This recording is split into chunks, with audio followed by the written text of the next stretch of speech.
ಸಾರ್ವಜನಿಕರಿಗೆ ಸರ್ಕಾರದಿಂದ ನಿರ್ದೇಶಿತವಾಗಿರುವ ಎಸ್ಐಆರ್ ಬಗ್ಗೆ ಅರಿವು ಮೂಡಿಸಿ ಮಾಹಿತಿ ನೀಡುವ ನಿಟ್ಟಿನಲ್ಲಿ ಕಂಜುಲ್ ಇಮಾನ್ ಮುಸ್ಲಿಂ ವೆಲ್ಫೇರ್ ಟ್ರಸ್ಟ್ ವತಿಯಿಂದ ಉಪ್ಪಳ್ಳಿ ಜಾಮಿಯಾ ಮಸೀದಿ ದರ್ಗಾದಲ್ಲಿ ಮಾಹಿತಿ ಕಾರ್ಯಾಗಾರ ಹಮ್ಮಿಕೊಳ್ಳಲಾಯಿತು. ಕಾರ್ಯಕ್ರಮವನ್ನು ಚಿಕ್ಕಮಗಳೂರು ವಿಧಾನಸಭಾ ಶಾಸಕರಾದ ಎಚ್.ಡಿ. ತಮ್ಮಯ್ಯನವರು ಉದ್ಘಾಟಿಸಿ, ಭಾರತಾದ್ಯಂತ ಎಸ್ಐಆರ್ ಪ್ರಕ್ರಿಯೆ ನಡೆಯುತ್ತಿದ್ದು, ತಮ್ಮ ತಮ್ಮ ಹೆಸರು ಆ ಭಾಗದ ಮತದಾರರ ಪಟ್ಟಿಯಲ್ಲಿ ಇದೆ ಎಂದು ಖಚಿತಪಡಿಸಿಕೊಳ್ಳಿ ಹಾಗೂ ಇಲ್ಲದಿದ್ದಲ್ಲಿ ಸೇರ್ಪಡಿಸುವ ಕ್ರಮ ತಿಳಿದುಕೊಳ್ಳಿ. ಈ ಕಾರ್ಯಕ್ರಮದಲ್ಲಿ ಇಮಾನ್ ವೆಲ್ಫೇರ್ ಟ್ರಸ್ಟ್ ನವರು ಈ ಕಾರ್ಯಕ್ರಮ ಹಮ್ಮಿಕೊಂಡಿರುವುದು ಶ್ಲಾಘನೀಯ.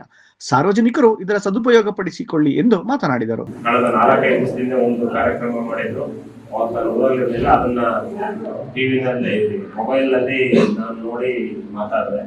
ಅದೇ ತರ ಇವತ್ತು ಈ ಕಾರ್ಯಕ್ರಮ ಹಮ್ಮಿಕೊಳ್ಳೋದ್ರಿಂದ ಮೊದಲನೇದಾಗಿ ಯಾರ್ಯಾರು ಎಸ್ಐಆರ್ ಬಗ್ಗೆ ಮುನ್ನೆಚ್ಚರಿಕೆ ವಹಿಸಿ ಈ ರೀತಿ ಕಾರ್ಯಕ್ರಮಗಳನ್ನ ಜಾತ್ಯತೀತವಾಗಿ ಪಕ್ಷಾತೀತವಾಗಿ ಈ ರೀತಿ ಕಾರ್ಯಕ್ರಮಗಳ ಹಮ್ಮಿಕೊಂಡು ಯಾರದೇ ಒಂದು ಮತ ಬಿಟ್ಟು ಸೇರಿಸುವ ಪ್ರಯತ್ನ ಮಾಡ್ತಿರ್ತಕ್ಕಂಥ ನಿಮಗೆಲ್ಲರಿಗೂ ಮೊದಲು ನಾನು ಅಭಿನಂದನೆಗಳನ್ನ ಸಲ್ಲಿಸ್ತೇನೆ. ಯಾಕೆ ಈ ಮಾತು ಹೇಳ್ತೀನಿ ಅಂದ್ರೆ, ನಾನು ಯಾವಾಗಲೂ ಒಂದು ಮಾತು ಹೇಳ್ತಾ ಇರ್ತೀನಿ. 10 ಜನ ಅಪರಾಧಿಗಳು ಸಾಕ್ಷಿ ಇಲ್ಲದೇನೆ ಅವ್ರು ನಿರಪರಾಧಿಗಳಾಗಿ ಹೊರಗೆ ಬಂದ್ರು ಈ ಸಂವಿಧಾನ ಒಪ್ಕೊಳ್ಳುತ್ತೆ. ಆದ್ರೆ ಏನೋ ತಪ್ಪು ಮಾಡಿದ್ರೆ ಒಬ್ಬನೇ ಒಬ್ಬ ನಿರಪರಾಧಿಗೂ ಶಿಕ್ಷೆ ಆಗಬಾರ್ದು ಅನ್ನೋದು ನಮ್ಮ ಸಂವಿಧಾನ ಇದೆ. ಅದೇ ತರ ನಾನು ಹೇಳೋದು, ಯಾರೋ ಒಬ್ಬನ ಮತದಾರರ ಪಟ್ಟಿಲಿ 2 ಕಡೆ ಇದ್ರೆ 3 ಕಡೆ ಇದ್ರು ಅದೇ ಕೊಲೆ ಮಾಡಿದಷ್ಟು ಆರೋಪ ಅಲ್ಲ. ಆದ್ರೆ ಒಬ್ಬ ನಿಜವಾದ ಮತದಾರನ ಅವರ ಪಟ್ಟಿಯಿಂದ ಕೈ ಬಿಡೋದಿದೆಯಲ್ಲ, ಅದು ದೊಡ್ಡ ಅಪರಾಧ ಅಂತೇಳಿ ಈ ಸಂವಿಧಾನ ಹೇಳುತ್ತೆ ಅನ್ನೋ ಮಾತನ್ನು ಈ ಸಂದರ್ಭದಲ್ಲಿ ನಾನು ಹೆಮ್ಮೆಯಿಂದ ಹೇಳಲಿಕ್ಕೆ ಬಯಸ್ತೇನೆ.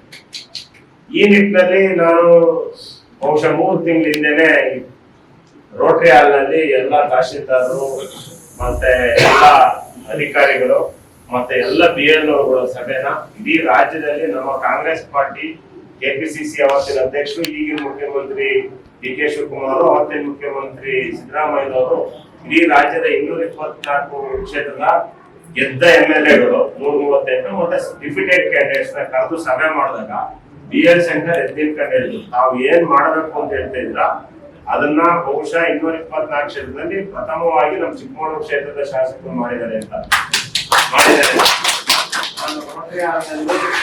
ರೋಟರಿ ಹಾಲ್ನಲ್ಲಿ ಎಲ್ಲಾ ಸಂಬಂಧಪಟ್ಟ ಅಧಿಕಾರಿಗಳು ಮತ್ತೆ ಕಂಜುಲ್ ಇಮಾನ್ ಮುಸ್ಲಿಂ ವೆಲ್ಫೇರ್ ಟ್ರಸ್ಟ್ ಅಧ್ಯಕ್ಷರಾದ ಮೊಹಮ್ಮದ್ ಶಾಹೀನ್ ರಾಜಿ ಮಾತನಾಡಿ, ಸಂವಿಧಾನ ನೀಡಿರುವ ಅತಿ ದೊಡ್ಡ ಕೊಡುಗೆ ಮತದಾನ. ನಮ್ಮ ಭವಿಷ್ಯವನ್ನು ನಿರ್ಧರಿಸಲು ನಾವು ಹಾಕುವ ಮತದಾನದಿಂದ ಮಾತ್ರ ಸಾಧ್ಯ. ಆದ್ದರಿಂದ ಎಲ್ಲರೂ ಮತದಾರರ ಪಟ್ಟಿಯಲ್ಲಿ ಪರೀಕ್ಷಿಸಿಕೊಳ್ಳಿ ಹಾಗೂ ಏನಾದರೂ ಅವಶ್ಯಕತೆ ಇದ್ದಲ್ಲಿ ನಮ್ಮ ಸಹಾಯ ಕೇಂದ್ರವನ್ನು ಸಂಪರ್ಕಿಸಿ ಎಂದು ಕೋರಿದರು. ಇದರ ಮುಖ್ಯ ಉದ್ದೇಶ ಏನಂದ್ರೆ, ಅದು ಯಾವ್ದು ಡೆಪ್ತ್ ಆಗಿರುತ್ತೆ, ಡಬಲ್ ಎಂಟ್ರೀಸ್ ಆಗಿರುತ್ತೆ, ಶಿಫ್ಟಿಂಗ್ ಆಫ್ ಅಡ್ರೆಸಸ್ ಇರುತ್ತೆ, ಅದನ್ನ ಫಿಲ್ಟರ್ ಮಾಡುವಂತ ಕೆಲಸ SIR ಇರುತ್ತೆ.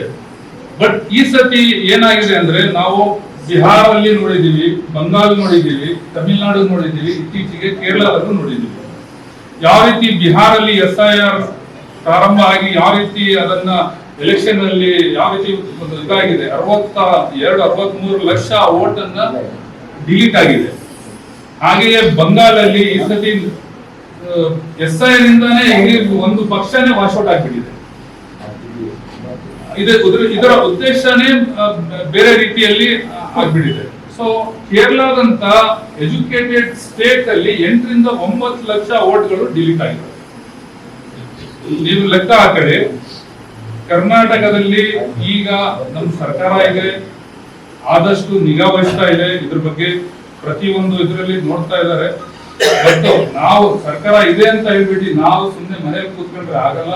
ನಮ್ಮಂತ ಮುಖಂಡರುಗಳು, ಲೀಡರ್ಸ್ ಅವರೆಲ್ಲ ಮುಂದೆ ಬಂದು ಜನರಲ್ಲಿ ಜನಜಾಗೃತಿಯನ್ನ ಮೂಡಿಸೋ ಕೆಲಸ ಮಾಡ್ಬೇಕು. ಆಗ್ತಾ ಇದೆ. ಅದು ಇನ್ನೂ ಜಾಸ್ತಿ ಹೆಚ್ಚಾಗಿ ಇನ್ನು 1 ತಿಂಗಳು ಸಮಯ ನಮ್ಮಲ್ಲಿ ಇದೆ. ಅದನ್ನ ನಾವು ಈಗಾಗಲೇ ನಮಗೆ ಬಂದು ಅವಕಾಶ ಒಳ್ಳೆಯ ಅವಕಾಶ ಅಂತ. ಯಾಕೆಂದ್ರೆ ಇವತ್ತು ವೆಸ್ಟ್ ಬೆಂಗಾಲದಲ್ಲಿ ಸುಮಾರು 90 ಲಕ್ಷಕ್ಕೂ ಹೆಚ್ಚು ಮತದಾರರ ಹೊರಗಡೆ ಇಟ್ಟು ಇವತ್ತು ಚುನಾವಣೆಯನ್ನು ಮಾಡಿ ವಾಮಮಾರ್ಗದಲ್ಲಿ ಅಧಿಕಾರಕ್ಕೆ ಬಿಜೆಪಿ ಬಂದಿದೆ.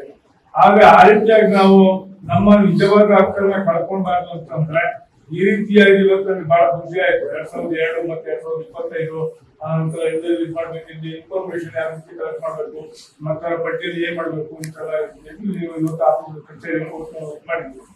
ಆದ್ರೆ ನಮ್ದು ಇವತ್ತು ನಿಜವಾದ ಮತದಾರನ ಹಕ್ಕನ್ನ ಕಳ್ಕೊಳ್ಳೋ ಕೆಲಸವನ್ನು ಮಾಡಬಾರ್ದು. ಸಂಬಂಧಪಟ್ಟಂತ ಅಧಿಕಾರಿಗಳೇ, ನಮ್ಗೆ ಶಾಸಕರಿದ್ದಾರೆ, ನಮ್ಗೆ ಸರ್ಕಾರ ಇದೆ, ಇದರಲ್ಲಿ ಅನ್ಯಾಯ ಆಗದ ರೀತಿಯಾಗಿ ನೋಡ್ಕೊಳ್ಳಕ್ಕೆ ಇದ್ರ ಬಗ್ಗೆ ಹೆಚ್ಚು ಗಮನವನ್ನು ನಮ್ಮ ಶಾಸಕರು ವಹಿಸಿದ್ದಾರೆ. ಅದರೊಳಗಡೆ SIR 29ನೇ ತಾರೀಕಿಂದ ಪ್ರಾರಂಭವಾದ್ರೆ ನಾವು ಕೊಡುವಂತ 2 ಫಾರ್ಮ್ ನಲ್ಲಿ ಒಂದು ನಾವು ತಗೊಂಡೋಗಿ ನಾವು ಫಿಲ್ ಮಾಡಿಕೊಂಡು ಮತ್ತೆ ಪುನಃ ಇದು ಮಾಡಿ ಇದ್ರ ಬಗ್ಗೆ ಕೂಲಂಕುಷವಾಗಿ PLOಗಳ ಹತ್ರ ಸದಾ ನಮ್ಮ PLOಗಳು ಮಾಡಿದ್ವಿ. ಈ ಕೆಲಸ ಬರೀ ಇಲ್ಲಿಗೆ ಸೀಮಿತ ಅಲ್ಲ, ಮುಂದಿನ ಚುನಾವಣೆಗೂ ಈ ಓಟನ್ನು ನಮಗೆ ಬೇಕಾಗುತ್ತೆ. ಯಾಕಂತ ಹೇಳಿದ್ರೆ ನಾವು ಎಲ್ಲ ಸೇರಿ ಈ ಕೆಲಸ ಮಾಡಿದ್ರೆ ಮತ್ತೊಂದ್ಸರಿ ನಮ್ಮ ಶಾಸಕರಿಗೆ ನಾವು ಕೆಲಸಕ್ಕೆ ನಮ್ಗೆ ಅವಕಾಶ ಇದೆ. ಯಾಕಂತ ಹೇಳಿದ್ರೆ ಇವ್ರು ಮಾಡ್ತಾ ಇರೋದೇ ನಮ್ಮವ್ರು ಶಾಸಕರ ಮಾಡ್ತಾರೆ. ಅದಕ್ಕೆ ತಕ್ಕಾಗೆ ನಾವು ಅವರಿಗೆ ಹಿಂದಿ ಬಿದ್ದಿ ಮಾಡಿದ್ರೆ ನಮ್ಗೆ ಅವಕಾಶ ಆಗುತ್ತೆ. ಯಾಕಂತ ಹೇಳಿದ್ರೆ ಅವ್ರು ಬಾರಿ ಪ್ಲಾನಿಂಗ್ ಮಾಡ್ಕೊಂಡು ಏನೋ ಮಾಡ್ಕೊಂಡು ಬೇರೆ ಕಡೆ ಬಾಂಗ್ಲಾದೇಶಲ್ಲಿ ಅದರಲ್ಲಿ ಎಲ್ಲ ಮಾಡಿದಾರಲ್ಲ ಆ ತರನೇ ಕರ್ನಾಟಕದಲ್ಲಿ ಮಾಡೋಣ ಮಾಡ್ತಾ ಇದಾರೆ. ಅದಕ್ಕೆ ನಾವೆಲ್ಲ ಸೇರಿ ಕೂಡಿ ಲೀಡರ್ಸ್ಗಳು ಮತ್ತೆ ಶಾಸಕರು ಎಲ್ಲ ಜನ ಸೇರಿ ನಮಗೆ ಈ ಕೆಲಸಕ್ಕೆ ನಾವು ಸಾಥ್ ಕೊಡ್ರೆ. ಯಾಕಂತ ಹೇಳಿದ್ರೆ ಕಾರ್ಯಕ್ರಮದಲ್ಲಿ ನಗರಸಭಾ ಸದಸ್ಯ ಮುನೀರ್, ಟಿಪ್ಪು ಸುಲ್ತಾನ್ ವೇದಿಕೆಯ ಜಮ್ಶೀದ್ ಖಾನ್, ಕಾಂಗ್ರೆಸ್ ಮುಖಂಡರಾದ ರಸೂಲ್ ಖಾನ್ ಮುಂತಾದ ಮುಖಂಡರು ಹಾಜರಿದ್ದರು.